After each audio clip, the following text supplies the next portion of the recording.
Bagi orang yang musafir, terbagi dua.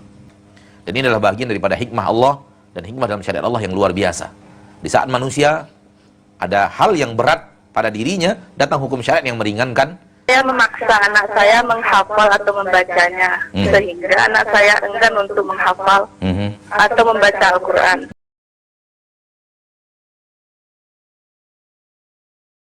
Assalamualaikum Ustaz. Waalaikumsalam warahmatullahi wabarakatuh. Ini mengenai safar Ustaz. Nah.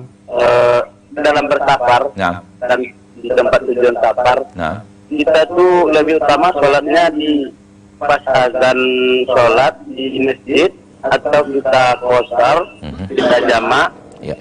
Kemudian di tempat tujuan kita mungkin 1, 2, atau 3 hari, kita hukumnya lebih bagusnya sholatnya mengikuti azan atau di rumah. Itu aja Ustaz. Assalamualaikum warahmatullahi wabarakatuh. Waalaikumsalam warahmatullahi wabarakatuh. Bagi orang yang musafir, terbagi dua. Musafir yang sedang dalam berjalan, yang sedang di atas jalan, di atas mobil sedang berjalan, on the road. Apabila dia sedang di atas jalan, maka yang paling afdol baginya adalah yang paling mudah. Yang paling afdol baginya adalah yang paling mudah. Sekira mudah baginya adalah jamak takhir, maka itulah yang paling afdol baginya.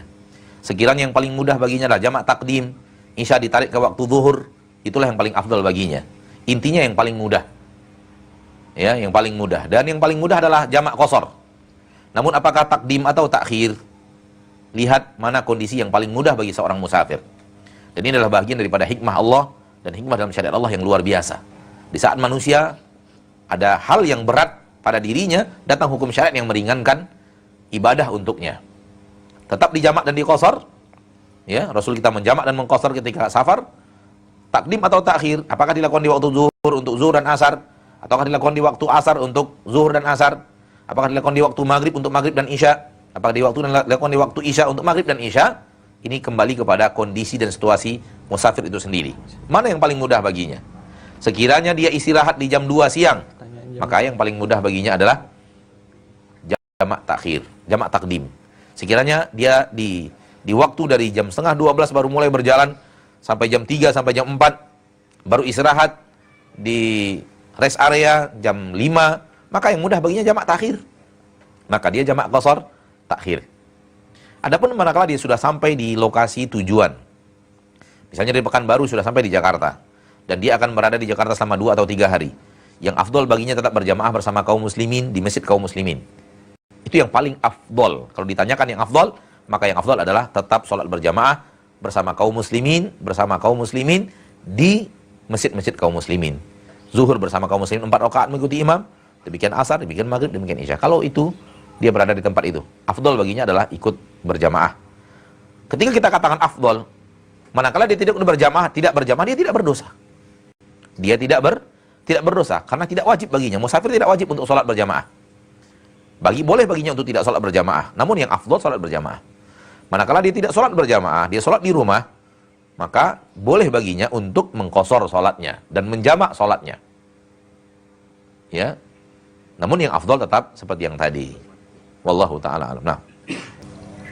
Assalamualaikum Ustaz. Waalaikumsalam warahmatullahi wabarakatuh.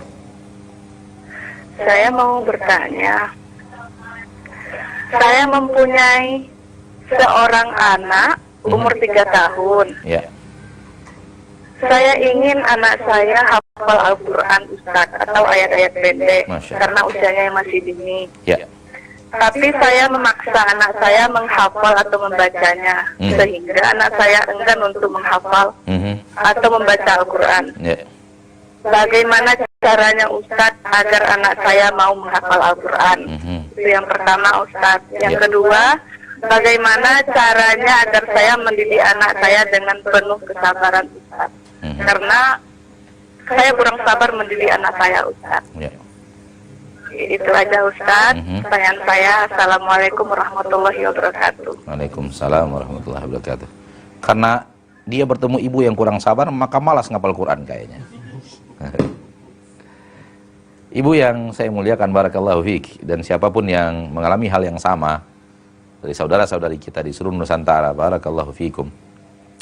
Anak pada dasarnya jangan dipaksa, tapi berikan kepada dia sesuatu yang membuat dia suka. Dan salah satu yang membuat dia suka biasanya adalah suka meniru apa yang kita lakukan. Suka meniru apa yang kita lakukan. Karena sifat dominan anak melihat apa yang dia lihat lalu melakukan seperti apa yang dia lihat. Maka apabila dia melihat ibunya rajin pegang Quran, dia akan rajin pegang Quran. Apabila dia melihat ibunya rajin membaca Al-Quran, dia akan rajin membaca Al-Quran. Sebagaimana kalau dia lihat ibunya rajin nonton TV, dia akan rajin nonton TV. Karena dia akan mempraktekkan apa yang dia lihat. Oleh karena itu rumah adalah sekolah pertama bagi seluruh anak. Bagaimana hidup rumahnya. Oleh karena itu ulama-ulama dahulu lahir dari keluarga yang sudah rajin beribadah. Sehingga lahirlah anak-anak yang memang rajin beribadah.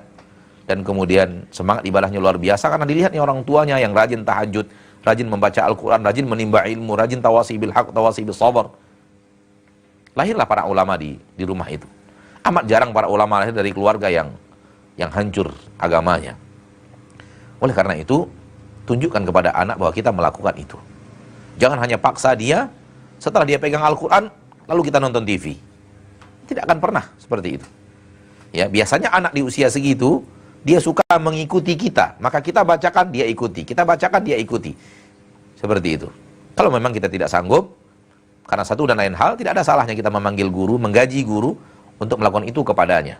Kalau memang sangat punya keterbatasan. Kemudian tentang sabar, mendidik anak. Seperti yang tadi diakui, bahwa saya kurang sabar. Kalau sudah tahu kelemahannya, obat harus dicari. Obat harus diminum. Bagaimana caranya? Supaya bisa saya tidak rajin marah. Caranya adalah jangan marah. Jangan marah. Apapun kondisi kepada anak, apalagi anak di usia itu, jangan marah. Toh marah kita selama ini tidak memberikan manfaat apapun. Anak tambah malas. Anak juga gak suka dimarahi. Anak juga bukan lebih maju ketika dimarahi. Bisa dipeluk anak itu, dicium dia, dan katakan anak mami yang soleh, anak mami yang saleha, anak mami yang insya Allah penduduk surga. Dia akan senang. Dan dia akan bahagia punya mami yang bisa memeluknya dengan kata-kata penuh cinta, penuh kasih sayang. Ya. Dan apa sih manfaatnya kita marah-marah kepada anak? Ya. Apalagi kita jewer telinganya, akhir tambah malas dia pegang Al-Quran. Karena mami yang nyuruh membaca Al-Quran ternyata marah-marah kepada dirinya. Sementara temannya yang di sana, di sebelah rumahnya dan semacamnya, itu pakai musik dengan penuh kasih sayang oleh orang tuanya. Dia akan melihat pergaulan kawannya dan temannya. Sementara di rumah tetangganya, temannya itu dikasih sayang oleh ayah ibunya dengan cara maksiat. Sementara kita mengajak dia kepada Al-Quran dengan cara emosi. Justru kita yang lebih berhak untuk mengasihi sayangi dia untuk Al-Quran. Justru kita yang lebih berhak untuk lemah lembut kita mendidik anak untuk Al-Quran. Sehingga dia termotivasi untuk Al-Quran, melihat kita, menyayanginya, melihat kita. Jadi tidak ada paksaan. Jangan dipaksakan. Anak sebesar itu tidak mungkin berlaku hukum kediktatoran kepadanya. Namun hukum mengajak, memperlihatkan, mempertontonkan supaya dia mengikuti. Allahu a'la wa a'lam bishawab.